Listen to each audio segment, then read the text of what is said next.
Call to order the Town of Fontana Dam Town Council meeting for Wednesday, June 16th, 2021. We're going to call 5:37.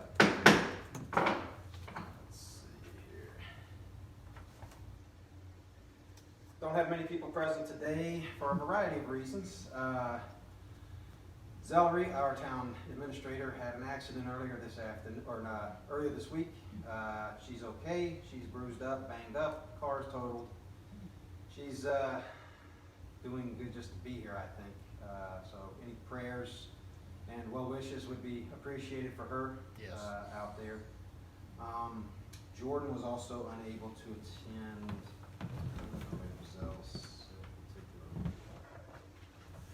No, she didn't say.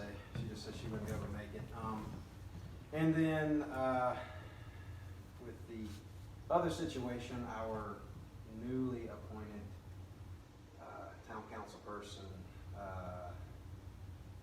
Jason Duke, I think he declined to be here for the time being since everything is kind of in the process of being addressed on that situation. So we have Tiffany Duke here, my wife, my lovely wife. Myself, Rob Hardy. And she concurs. That's nice. I second that motion. All in favor? And we have John Hodgson here representing the council, and we have Kevin Hensley here with the paper. Good to be back, guys. Missed to you. see you. I've been here for a while. Sports have been keeping me busy on Wednesdays, so I've missed you guys. And we've also got Becky Garland here with the county finance officer. She's here to discuss an opioid settlement, and we're going to talk about an MOA. She's going to make a presentation here to start things. So before we get into that, as far as the agenda goes, I think I'm going to have a couple of action items that we're going to have to add to this, so it'll have to be amended. We're going to have the opioid presentation, the MOA from the county that we're going to need to approve and have myself sign if we are in agreement. And then also we're going to have the budget ordinance that we're going to have to discuss, and then make a motion there if we are good to go with that. So we're going to. I don't want to approve it yet. Well, we're going to. I need a motion to approve the agenda as amended with those two action items. I make a motion to approve the agenda with the opioid action and the Ordinance. ordinance. Action. Thank you, Tiffany. All in favor? Thank you, sir. All right.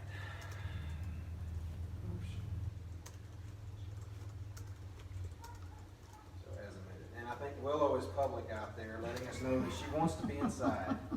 Willow is the official mascot of the town of Fontana Dam, so it's fine. It's fine. All right, so Kevin, Yes. I'll give you an opportunity to add anything there as public. Do you have anything you want to? I really don't today. Just kind of wondering how the town's doing. Haven't been over here in a few months, and I know we're in the busy season in normal terms, because last year obviously we were not open. The village was not open at this time of year. So are you guys seeing a lot of, we booked capacity? Are we 90%? Are we, what's the read over here from the last few months? I would say generally speaking, our occupancy is at a higher clip than what it normally would be. Mm-hmm. I think there's more demand. You're seeing a lot more folks coming, especially on the weekends. Normally you would see a lull or a bit of a dip here after school. Okay, right. Between when school would typically let out and July 4th. We've been seeing occupancy. I think there was a bunch of, was it Mustangs, Porsches? It's a variety of different car groups, I think, that maybe didn't get out as much, that are just itching to get out. Right. So, People in general that are just wanting to get out, it seems like. so I think overall occupancy's up. Everything's pretty, seems pretty normal. I Good. think, for the most part. That's right. With everything sort of being relaxed with the COVID restrictions and whatnot. I think there's still some things on the staff side that are being sort of implemented, but other than that, no requirements to do this or Right. that. So I'm encouraged. I hope we can continue. I know there's some concern with some variants out there that could be rearing its head that we, hopefully we don't have to address that. We don't have something happen there, so. Sure. If I can ask one more thing. So, I don't see anything on the agenda about, TVA updates, and just wanted to kind of get caught up to speed. I mean, as far as like, fixing water leaks in the village, the upgrades to the power and all that we've talked about in the past. Anything new? The utility stuff, I will address that. in Okay. Group reports, I kind of went around and talked to everybody, so I'm I guess the group report supervisor, I suppose. So I was gonna give some updates there. Okay. With regard to TVA overall, status quo at the moment, I think they are moving forward with, there was, let's see, what was that called? Where they put out a packet for possible bidders for the lessees, and I think they entertained a group of them. There was a number of folks that were here from a variety of different places, groups that were represented. I don't remember, it seemed like there was maybe 25 to 30, I think there might have been 8 to 10 groups represented. Wow. Generally speaking, it was just kind of a fact-finding on their side. Sure. Trying to put together everybody's trying to formulate their bid, trying to determine if they want to submit one, and if so, what that's going to be. That happened a week and a half ago, I believe. I don't know. Okay. I ended up having to, Bob Vesey from TVA was here. He was here on some unrelated matters, and I hosted him, took him around, and we looked at a few different things. But overall, Good stuff. nothing really to report there. We're just kind of moving along that process, not really sure how long that's going to take. Right. Hard to gauge the interest really at this point. A lot of folks sort of window shopping. I'm not sure how significant. As far as doing the water lines and stuff, but they're still working on like the power and stuff like that. I'll get to that here in a minute. Anything else, Kevin? One last shameless plug. I've been in touch with the village, and hopefully we'll have a box over here pretty soon for Graham Stars to be available at Fontana Resort. So, buy your, yeah. Well, they actually want us to bring a box and put it out front, is my understanding. Front of The front entrance up there. So, yeah. So, Sweet. yeah. So you can get your news without having to drive 20 miles to get it. That's cool. Pit stop might not be a bad spot. Right. Either. I had thought about pit stop, but that was the resort's idea, was to put it in front of their place. That wasn't. Oh, up at the lodge? Yeah, up at the lodge. Okay, Yeah, okay. right. Yeah, yeah, and one in each might actually. That actually would also be. best, Yeah. Since those are points of, those are general public sort of Yeah. access points, some folks might be at the pit stop that might not be at the lodge and vice versa. Exactly. That's a good point. I haven't really thought of that. The problem's always been trying to find someone to bring them up here, because that's like a 40 miles round trip off our normal route where we just turn it, 143 down here. So we've always basically been like, hey, anybody work that lives in Robbinsville and commutes? And I think I finally found someone that's close enough that's willing to do it. So that's, hopefully we'll get that going next month. So I'm pretty excited about that. Yeah. That's cool. But yeah, I'm good. Thank you, guys. All right, thanks, Kevin. All right, I guess we've got this presentation from Becky Garland. Welcome, glad to have Thank you. you, and I appreciate your, letting me come to your town board meeting. I just wanted to give you, just an overview of what's happening with the opioid settlement with Big Pharma. So, you're probably aware from hearing in the news that, you probably heard most recently about Purdue, going bankrupt, because of all the litigation that is occurring due to the opioid crisis.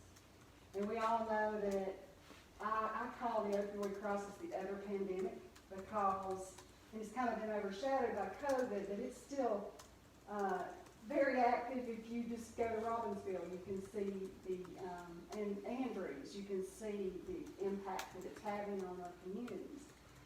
So, this became a priority because there were several counties in the state of North Carolina who filed lawsuits against Big Pharma. And there's been quite a few counties nationwide that have filed these lawsuits. And the Association of County Commissioners, in January of 2020 took this on as a priority. And they were given the charge by the commissioners to form a committee to figure out how we can negotiate settlement. First of all, with the Attorney General of North Carolina about what would happen with the money when and if this is settled. But most importantly, for North Carolina, through the Attorney General's office, to be sitting at the table at the national settlement. And currently, they're looking at about a $26 billion settlement coming down from these big pharmaceutical companies for pushing these pills. So the Association of County Commissioners formed what we finally called the 555 Committee, because it had 5 county commissioners, 5 county managers, and 5 county attorneys. Of course, I was still manager at that time, so I was seeing, and we felt privileged that Grand County was put at the table, because we're one of the smallest counties and poorest counties in the state. So we began this back and forth with the Attorney General, because there'll be about $850 million that they estimate will be allocated to North Carolina. And then there'll be an allocation to each county. Counties like Grand County who did not litigate, the majority of the counties did not litigate. They're called free riders, but we will be at the table with receiving the settlement just like any other county. The importance of the committee was that at the point at which we began negotiations with the Attorney General's office said that the state should keep 80% of the proceeds of $850 million. The counties would get 15%, and then there'd be 5% put in a contingency fund. And their reasoning behind that was that they said that local governments were not good at managing their own money. Well, I think the town of Fontana shows that small local governments are big local governments. You have the same requirements that I have, that Mecklenburg County has. And the other important piece of that is that we were worried that if the money were settled into the state, that it would just get swallowed up in the state general fund. Nobody would ever see it again. And it might filter through some programs. It might filter through to little counties like Grand County or small towns like Fontana. But really, truly, where is the pandemic? It's not in the General Assembly. It's on the streets of our communities. And so, thankfully, one of the county managers and one of the county commissioners, I shouldn't say thankfully, regrettably, 2 of the members of the 555 committee have lost children to this epidemic. So this came very near and dear to their hearts. And so between their passion and I had to put my bean counter hat on, because I was able to say real quickly, not no, but heck no, will this money sit at the state level and local governments not have the ability to manage the money locally and do programs. So after many meetings with the Attorney General's office, we were able, in the production of a white paper, we were able to flip the settlement on its head, and the Attorney General has agreed to allow the counties to get 80%. The state to get 15%, and then the 5% to stay in a contingency fund. So that was major progress, and we were really happy with that. Took me a lot of talking, as I had put the finance officer hat on, to explain internal controls, and you guys all know about that because of the local government commission and all the controls that local government commission had in place. But anyway, the bottom line, they said, we'll agree to this. So then we had to hammer out a memorandum of agreement that each of the 100 counties, including their municipalities, need to sign on. And the worrisome thing about this is that the National Settlement Group say that if the state of North Carolina does not have a cohesive memorandum of agreement, whereas all the counties and the towns have signed off, then we may or may not be at the table. So I am here, to, you know, to educate Fontana on what's happening. We think that it's estimated that Graham County will get $100,000 per year for 18 years, because the settlement will be spread over an 18-year period. That doesn't sound like a whole lot, but in Graham County, that's one penny on our mill rate. So that's also probably 2 law enforcement officer salaries. That's a couple of paramedic salaries, but more importantly, we can put it into programs that will help remediate this problem.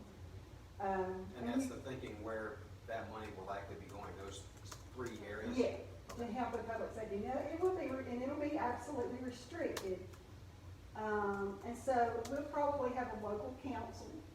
That'll probably be one of the requirements, and I would presume that in order for that local council to be effective, you're gonna need stakeholders from families who have lost loved ones, but you're also gonna need stakeholders from each of the municipalities. So I would imagine Fontana would be sitting at the table, Santigua, Robbinsville, and Brown County, so that we can plan forward. And even though $100,000 doesn't seem like a lot, it's more than we've been getting. So, and it's a good way to leverage to get more money in to the county to help with this process. So I'm here to ask the council of Fontana Dam to sign on. And if you're agreeable to it, then Mr. Mayor, I would need to get your signature. Any questions you guys have for Becky? I think it sounds like a wonderful initiative, and we're certainly amenable. Entertain a motion to sign this. I make a motion to sign The opioid MOA, would that be sufficient? MOA. Okay, all in favor? All right, John, thank you for that motion. Yes. I'll be happy to sign that there for you. And I appreciate it. You're welcome. This will get us at the table. Right here? This is signed, right? Yeah.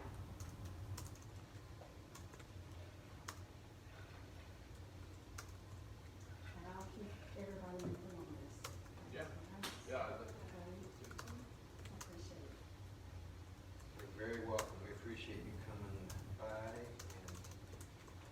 and educating us on this. It is it's a pretty serious issue. I think we've personally been affected by it within our family, and I don't know, have you? I know a lot of people. Yeah.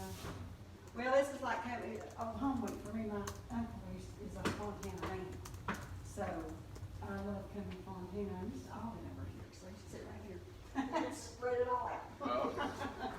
Y'all have a great day. I appreciate it. I'm gonna, if you don't care, I'm gonna scoot on out. Sounds good. And, good luck with all your budget and all that good Thanks, things you Becky. got going here. And drive safe out. I will. Oh, come on, you don't want to stick around for the budget part? I tell you, I'm not wore out with budget right now. Somebody said budget me, I was like, that's a dirty word. Good to see you, Becky. No, you're good. Go ahead. You're fine. Have a good night. See ya. Thank y'all. Thank you, Drew.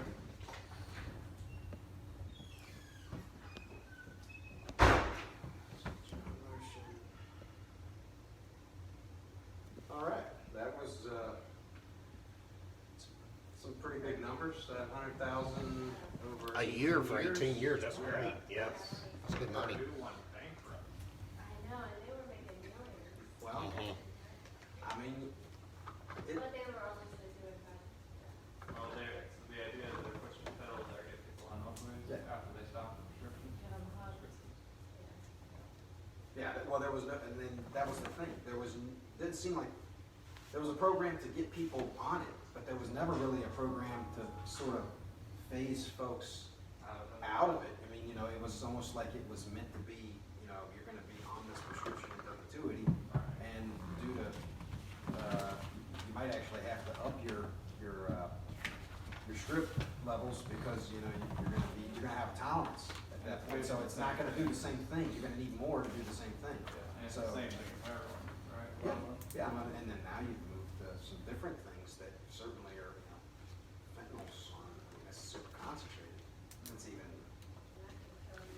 And then there's other things too. I mean, so opioids are definitely a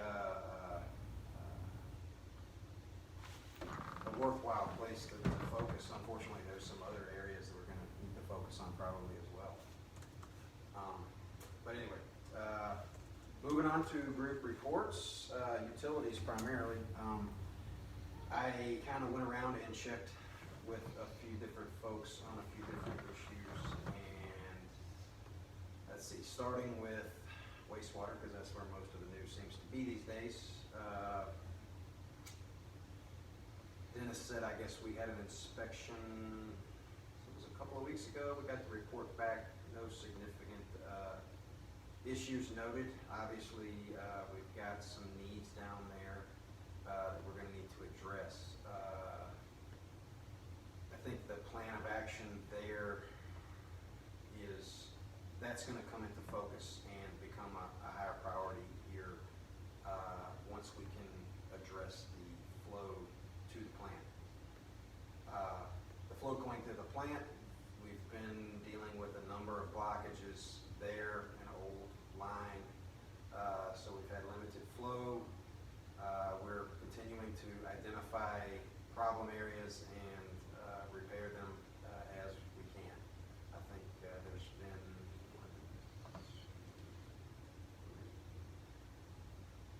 about 4 or 5 areas that have been repaired on that line going down from the pit stop. You know that you've got this main line that goes down to the plant.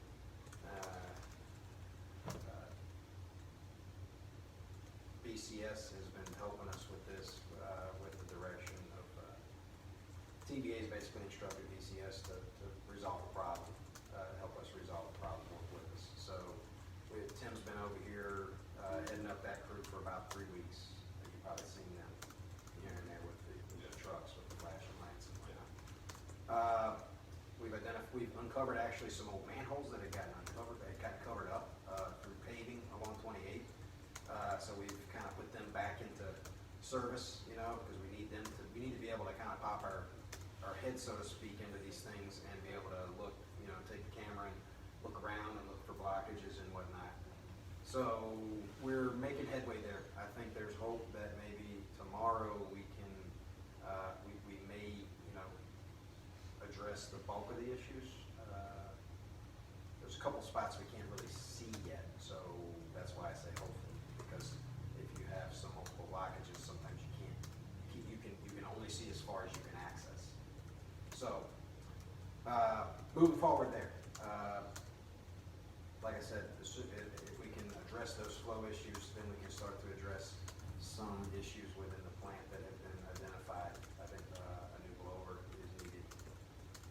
That was Dennis's #1 request. I think he's mentioned that on a couple of occasions now.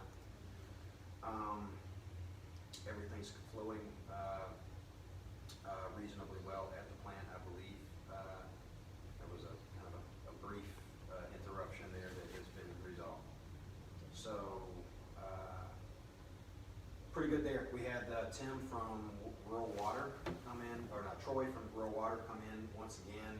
He was helping us identify some blockages. He was also looking in the village, doing some smoke tests, identifying some areas of concern there. So we've got kind of a plan of attack we're developing. We've got some data to develop a plan of attack. So all you can really do is kind of day by day identify problems and try to resolve them and keep moving forward, you know, one brick at a time, so to speak. Water side, no real issues there to report. You know, we still have the water losses that we've always had. The hope is that we can address some of these wastewater issues, and then we can shift our focus back to mitigating some of those losses. Like I said, we can only do so much, and we have to prioritize. And right now, that's kind of down the list of things.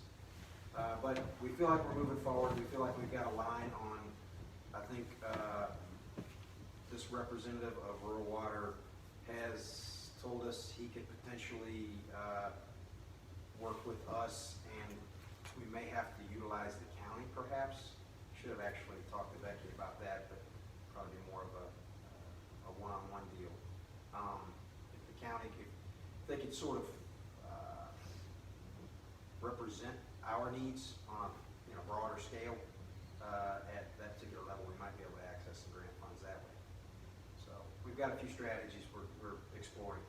Unfortunately, we've been dealing with some other issues have been unrelated to this that are kind of taking some of our attention away. Power, nothing much to report there. I think TVA was working on a line coming up. They halted that work, have not heard what their new time frame is going to be on that. I would actually like to try to talk with them and see what's going on there. But by and large, we haven't really had any power issues. I think a couple of small issues have popped up due to storms. We haven't had many storms lately, so things have been generally pretty good. No trees falling on anything. So utility-wise, it's mainly wastewater right now, and we're moving forward there. That's kind of it in a nutshell. Any questions for you guys on any of that? Yeah, so I guess Dennis didn't make it. I basically just told him, didn't think there was a lot for him to need to come up here and discuss. So Jason just kind of got some information. That's what I was talking to him before I came up to the meeting. Zell provided some financials. Got $173,914 in the bank.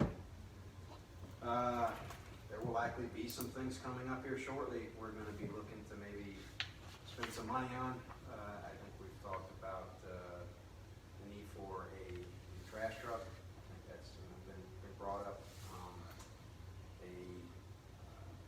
Kind of an ATV type, something to access some of these more remote locations would be nice. Jason brought up that on GovDeals there was an ATV that also had sewer cameras already built in on it in a little package deal. I was going to try to monitor that. I think he said, it had a few days left on the auction and it was fairly low, but sometimes they'll jump up quick. But if we could get on something like that for fairly cheap, that would be interesting, because then you can kind of kill two birds with one stone there. So, it may seem like we've got a nice chunk of change there, but we could probably spend that in 5 minutes with all of our needs if we really, I think part of the strategy is with the uncertainty of where we could be in a year or 2 years, we're not wanting to deplete our savings, and we want to kind of have a bit of a fallback plan should we need to support ourselves for a little while.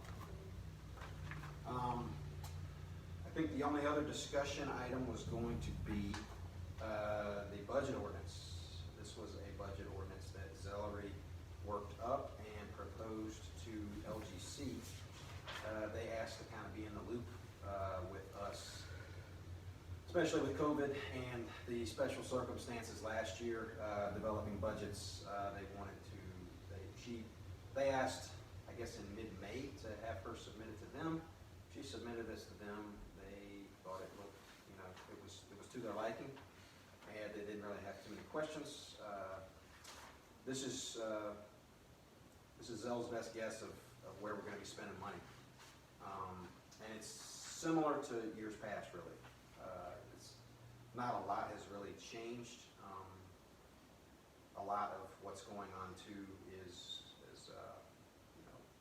we're contracting with folks to do work, and I guess right now TVA is footing a chunk of that because we're not really billing for water and wastewater. It's more of an at cost, so it is what it is. I would love to change that model. It's going to take a lot of work, a lot of resolving some issues. That is wish list stuff right there. But we do what we can. And do you guys have any questions with regard to the budget for the town? It's generally in line with what we've had in the past. We're being funded fully with the user fees, with the utility reimbursements. So everything's, in that respect, flowing fairly normally. Those reimbursements will occur until the next lease fee? Most likely. I'm not going to say 100%, but I'm led to believe that we are in the situation we're in until a new lessee is found, and then we'll have to discuss with them. And I think the hope is during this process, we're trying to be as upfront and transparent with them as possible about, you know, what those needs, what that arrangement, what that special relationship is, you know. So I'm kind of being a little bit of a squeaky wheel with regard to that. I mean, whenever I spoke with Bob, I asked him some questions about that, and I think generally speaking, you know, they want folks to know, they don't want that to be the first thing we bring up, I guess, would be how I would, you know, it's Right.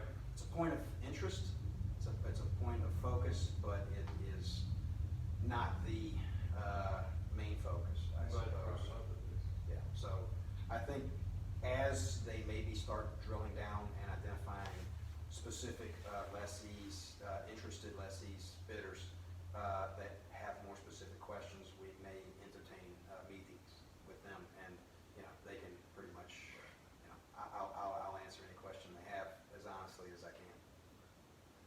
So, with that said, if you don't have any questions about this, I would entertain a motion to approve the budget ordinance for our town for 2021 and 2022.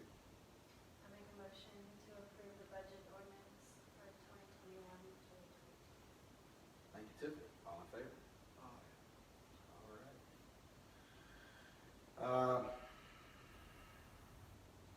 As far as closed session,